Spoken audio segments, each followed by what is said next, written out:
Speaker 1. I think that even up until just a few years ago, we could never have imagined how our behaviour would change with regards to using mobiles and tablets. I know that I would find it incredibly difficult to live without my mobile. I'm constantly looking at my phone to see if I've got any new messages or updates, and checking my apps to see what's new. I wouldn't say that I post my life online, not like some people I know, but I do like to keep up with what people are up to, friends, family, and even other people I know but maybe haven't seen for years, like old school friends, and check out photos of what they look like now. Speaker 2. In a way, I think it's quite funny that we're always worrying about teenagers and young people becoming obsessed with online communication. But if you ask me, we need to worry just as much about adults. At the office where I work, even when we have a break, nobody talks to each other unless they absolutely have to, which is a sorry state of affairs to say the least. Everyone's too busy checking their social networks and sending messages to have time to communicate face to face. People spend their lunchtime glued to their screens or barely glance up from their phones. Even during meetings, people can't resist subtly checking their phone.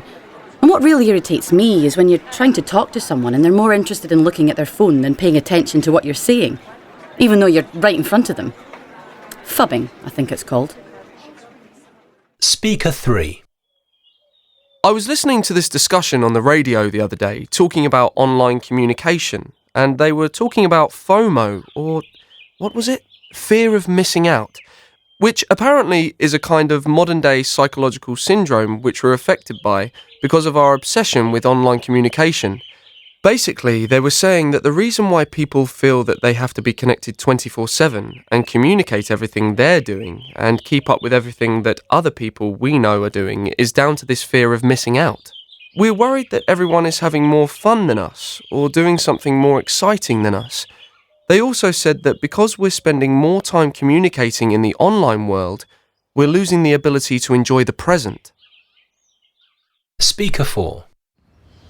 My generation is so different to my parents. I mean, they're always telling me that they grew up in a world without mobiles and social networking and they managed fine. Hard to imagine how they arranged to meet their friends without a phone, but they say they did. Ugh, I had so many arguments with them while I was growing up, until they let me have my first smartphone. But they didn't let me have Snapchat or Instagram or anything like that. It's not the end of the world, they'd say. They just didn't understand that that's the way people my age communicate with each other. Nobody actually talks on the phone anymore. They have no idea how much I missed out on at school being the only one who didn't have Snapchat. Also, at school we had loads of talks and stuff on how to stay safe online, and most of us knew that anything you post online was going to be there forever. Speaker 5. For me, one of the best things about online communication is that you can stay in touch with everyone at the same time, all the time. You know exactly what's going on, when and where, so you never miss out on anything. I love the fact that you can update all your friends on what's going on in your life, and they can respond immediately with a like or a comment. So you feel like you're together with people, even though you might be completely alone, sitting on a bus or at home. I share loads of photos, but I only post up my best edited shots. I hate it when people I know post photos of me not looking my best. This recording was created by the British Council.